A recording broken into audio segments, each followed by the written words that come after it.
ہوگا حسین کا ماتم، فکر مت کیجیے محرم کی، ہوگا حسین کا ماتم، اس کی ضامن ہے خود نبی زادی، ہوگا حسین کا ماتم، فکر مت کیجیے محرم کی، ہوگا حسین کا ماتم، بس دعا کیجیے رب اکبر سے، دور ہو یہ وبا ہر ایک گھر سے، پھر اسی طرح ہر گلی بستی، ہوگا حسین کا ماتم، فکر مت کیجیے محرم کی، ہوگا حسین کا ماتم، اس عقیدے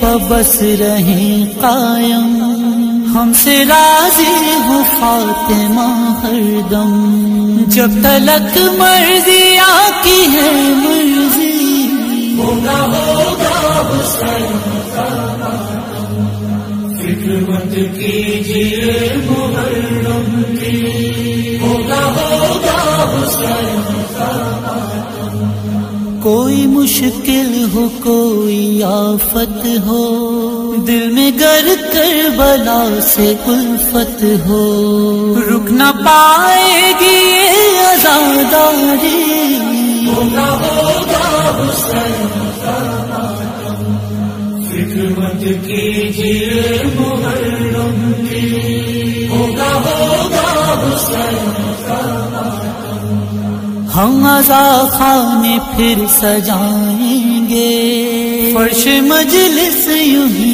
بچھائیں گے۔ میں آپ کے سوال سے میں بہت خوش ہوں۔ اگر آپ یہ سوال کر رہے ہیں تو آپ یہ بھی دیکھیں کہ یہ وہ قوم ہے کہ جس نے اپنی عید، اپنا رمضان بالکل چھوڑ دیا سرکار کو سپورٹ کرنے کے لیے، تو یہ آپ کیسے کہہ سکتے ہیں کہ ہم محرم خراب کر دیں گے؟ ہم تو صرف یہ چاہتے ہیں کہ یہ عزائے حسین ہے، یہ حسین کا غم منانے کا مہینہ ہے، اور اس میں ہماری ساری قوم ہمیں سپورٹ کرے گی۔ انشاءاللہ نکل کے ہم لوگ نہیں باہر آئیں گے ایک لمیٹڈ دائرے میں، لیکن جیسے مہندی اٹھتی ہے، جیسے تعزیہ پہلی کی زری اٹھتی ہے، جیسے 8 کا علم اٹھتا ہے، آپ اس میں ایک گائیڈ لائن ہم کو پیش کریں، آپ ایک اپنا جو آدیش ہے اس میں ہم کو محدود کریں کہ بھائی اس میں صرف 1000 آدمی ہوں گے یا 500 آدمی ہوں گے۔ علم کیوں بند کر رہے ہیں؟ وائی، یہ کیا پرابلم ہے؟ کہیں کسی جگہ کا کوئی پروگرام ختم نہیں ہو رہا ہے تو پھر صرف محرم ہی کیوں ختم ہو رہا ہے ہر جگہ؟ میرا تو سوال یہ ہے صرف۔ پھر تو یہ سرکار جانے گی کہ کیا ہوگا، وہ جانتی ہے کہ یہ لکھنؤ کے شیعہ ہیں، ایک شبی نہیں، نہ جانے کتنی شبی نکلی ہیں، یہاں پہ کرفیو بھی ٹوٹے ہیں، یہاں پہ علم بھی نکلے ہیں، یہاں پہ سب کچھ ہوا ہے۔ ابھی کچھ دن پہلے لوگوں نے کورونا کا ذمہ دار ہمارے تبلیغی جماعت والوں کو بنا دیا تھا، آج دوسری جماعت کے اوپر کورونا چھایا ہوا ہے، کل آنے والے دن میں یہ شیعہ حضرات کو بھی کورونا کا ذمہ دار بنا دیں گے، ہمیں کوئی فرق نہیں پڑتا ہے، لیکن محرم ہم ویسے ہی منائیں گے جیسی حسین ابن علی کی شان ہے۔ جو ہے وہ جاری ہوا ہے جس میں محرم کو بھی پرتیبندھت کیا گیا ہے۔ میں موجودہ وقت کی سرکار، جو کہ کسی ایک ویکتیگت سمودائے کی سرکار نہیں ہے، سبھی مذہب کے لیے وہ سرکار برابر نیائے کرے، ہمیں اس سے یہی امید ہے۔ جیسا کہ شادیوں میں ابھی آدتیہ یوگی ناتھ جی کی طرف سے پرمیشن ہے، جو آدیش ہے کہ 50 لوگ شامل ہو سکتے ہیں، اور شوک یاترا جیسے کہ جنازے میں تقریباً 50 لوگ شامل ہو سکتے ہیں۔ جگن ناتھ میں ابھی آپ لوگوں نے دیکھا ہی کہ کس طریقے سے وہاں پر بھیڑ تھی، یا اور بھی حالات میں بھیڑ اپنی اپنی جگہ پر اچھی طرح سے نکلی ہوئی ہے۔ جس وقت کورونا آیا وجود میں، تو ہماری جو سیکولر قوم ہے اس نے پوری طریقے سے یہاں کی سرکار کو سپورٹ کیا، ان کی مدد کری، اور ہم نے اپنا رمضان، اپنی جمعے کی نمازیں، اپنی الوداع کی نماز، عید کی نماز، یہاں تک کہ مولا کائنات حضرت امیر المومنین حضرت علی کا تابوت بھی جو ہے اس کو بھی ہم نے بہت محدود حد میں منایا، اس لیے کیونکہ ہم نہیں چاہتے کہ ہماری ذات سے ہمارے کسی بھی ہندوستانی بھائی کو نقصان پہنچے۔ لیکن یہ ایک ایسا غم کا تہوار ہے کہ اس میں ہم کو کپڑے بنانے کی ضرورت نہیں ہے، اس میں ہم اپنا خون بہاتے ہیں، اس میں ہم اپنی قربانیاں پیش کرتے ہیں۔ اگر میرا باپ مر جائے تو ہم اس کے اوپر نہیں روتے ہیں، اس کا غم بھلانے کے لیے ہم حسین ابن علی پر روتے ہیں۔ تو جس طریقے سے اور تمام چیزوں کو اس سرکار نے ایک پرمیشن دی ہے، تو میرا ونرم نویدن ہے، انورودھ ہے، اور یہ ہم اس سے پہلے ہمارے مولانا کلب جواز صاحب جو کہ ان کا خاندان اپنے آپ کو جو ہے مقصد حسین میں وقف کیے ہوئے ہیں، مولانا یاسوف عباس صاحب جو جدوجہد میں لگے ہوئے ہیں، وہ ہمارے رہنما ہیں۔ ہم ان لوگوں کی وجہ سے آگے نکل کر نہیں آئے اور ہم چاہتے بھی نہیں ہیں کہ سرکار سے ہمارا ٹکراؤ ہو، لیکن اس کے باوجود ہم سرکار سے یہ چاہیں گے کہ جو یہ محدود کر دی گئی ہے عزاداری، اس چیز کو ختم کریں اور لمیٹڈ لوگوں کے ساتھ ماسک اور سوشل ڈسٹینسنگ کے ساتھ ہم کو ہمارے ایتہاسک جلوسوں کو، تعزیہ علم کو نکالنے کا حکم جاری کریں۔ زیادہ سے زیادہ آپ آج کے دن چلے جائیے نخاس تک، کیا ہو رہا ہے؟ سوشل ڈسٹینس ہے کیا؟ صرف محرم کے جلوس میں ہی سوشل ڈسٹینس کیوں نظر آ رہا ہے اس سرکار کو؟ کہیں پر آپ بتائیے کہ سوشل ڈسٹینس کی کیسی دھجیاں اڑ رہی ہیں۔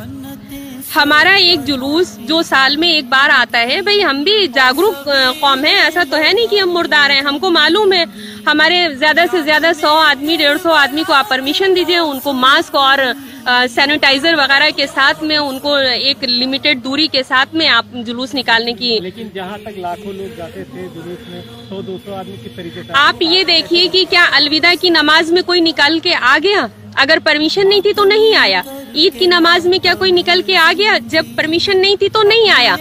ہم کبھی بھی سرکار سے ٹکراؤ نہیں چاہتے ہیں، لیکن اگر وہ ہم کو ایک لمیٹڈ لوگوں کے ساتھ باہر نکلنے کا آدیش دے گی تو 2-4 ادھر یا 2-4 ادھر ہو سکتے ہیں، لیکن اگر یہ کہا جائے کہ ہم بے وجہ نکل آئیں گے تو ہم اپنا محرم خراب نہیں کرنا چاہتے ہیں۔ لیکن یہ جو ہمارے ایتہاسک جلوس ہیں جیسے اٹھتے چلے آ رہے ہیں، سرکار کی ذمہ داری ہے کہ ان کو اسی طریقے سے وہ اٹھوائے اور پوری ذمہ داری کے ساتھ اٹھوائے۔ اس مدعے کو لے کر آپ نے کسی سے بات کی ابھی تک؟ اسی طرح اس مدعے کو لے کر کے ہم نے میل کیے ہیں اور ہم ہائی کورٹ بھی گئے ہیں، ہم نے PIL دائر کری ہے۔ انشاءاللہ مجھے امید ہے، کیونکہ بعد اللہ کے ایک دربار اور بھی ہے جہاں پہ عدل و انصاف ہوتا ہے، وہاں سے بھی ہوگا۔ اور ابھی مجھے ہار اپنی سرکار سے بھی نہیں نا امیدی ہے، کیونکہ کہیں نہ کہیں مجھے امید ہے کہ ان کے اندر ہمارا جو جذبات ہے، جو ہمارا عقیدہ ہے، اس سے کھیلنے کی کوشش نہیں کی جائے گی اور ہمیں موقع دیا جائے گا۔ اگر آپ کی مانگ نہیں پوری کی جا رہی ہے تو آگے آپ کیا رنیتی اختیار کر رہے ہیں؟ دیکھیں، آج ہم نے آپ لوگوں کو بلا کے، اور میں دکھا دوں کہ میں نے خود ایک اس کو کورونا کو دیکھتے ہوئے بہت لمیٹڈ لوگوں کو یہاں پہ اکٹھا کیا ہے اور بہت کم لوگوں میں ہم اپنی بات کو رکھ رہے ہیں۔ لیکن اگر نہیں ہوتی ہے تو اس کے آگے ہم کمشنر ہاؤس جائیں گے۔ ہمیں اپنی بات کہنے کا حق ہے، اپنی مانگ کہنے کا حق ہے۔ ہم کوئی گنڈا گردی نہیں کر رہے ہیں، ہم کوئی بدماشی نہیں کر رہے ہیں، ہم وہاں بھی جائیں گے، وہاں بھی بات رکھیں گے۔ لیکن آج اگر جیسے کہ آپ لوگ جانتے ہیں کہ یہ حضرت محمد صلی اللہ علیہ وسلم کے نواسے کی شہادت کا مہینہ ہے، اس میں کیونکہ ان کو جنازہ نہیں ملا تھا، ان کی قبر نہیں بنی تھی، تو یہ تعزیے جو ہیں ان کے جنازے کو ہی مانا جاتا ہے، تعزیے کو، تو اس کا کفن دفن ہونا بہت ضروری ہے۔ ظاہر سی بات ہے، آپ اگر ہمیں چوک میں نہیں رکھنے دیں گے تو ہم گھر میں رکھیں گے، لیکن جو گھر میں رکھیں گے اس میں بھی ہماری یاترائیں نکلیں گی، 10 لوگ اسے دفن کرنے جائیں گے۔ لیکن میرا مقصد یہ ہے کہ لکھنؤ کی عزاداری کو بہت زیادہ محدود کیا جا چکا ہے، اب کورونا کا بہانہ لیتے ہوئے للہ اس کو محدود نہ کیا جائے، آپ لوگ کم کریں، جلوس نہ کم کریں۔ لکھنؤ میں کئی انجمن کی ٹیم ہے، تو اس کو کیسے آپ مینٹین کریں گے؟ میں نے سرکار کی طرف سے کوئی دیکھیے، یہ بہت ہی میں آپ کے سوال سے میں بہت خوش ہوں۔ اگر آپ یہ سوال کر رہے ہیں تو آپ یہ بھی دیکھیں کہ یہ وہ قوم ہے کہ جس نے اپنی عید، اپنا رمضان بالکل چھوڑ دیا سرکار کو سپورٹ کرنے کے لیے، تو یہ آپ کیسے کہہ سکتے ہیں کہ ہم محرم خراب کر دیں گے؟ ہم تو صرف یہ چاہتے ہیں کہ یہ عزائے حسین ہے، یہ حسین کا غم منانے کا مہینہ ہے، اور اس میں ہماری ساری قوم ہمیں سپورٹ کرے گی۔ انشاءاللہ نکل کے ہم لوگ نہیں باہر آئیں گے ایک لمیٹڈ دائرے میں، لیکن جیسے مہندی اٹھتی ہے، جیسے تعزیہ پہلی کی زری اٹھتی ہے، جیسے 8 کا علم اٹھتا ہے، آپ اس میں ایک گائیڈ لائن ہم کو پیش کریں، آپ ایک اپنا جو آدیش ہے اس میں ہم کو محدود کریں کہ بھائی اس میں صرف 1000 آدمی ہوں گے یا 500 آدمی ہوں گے۔ علم کیوں بند کر رہے ہیں؟ وائی، یہ کیا پرابلم ہے؟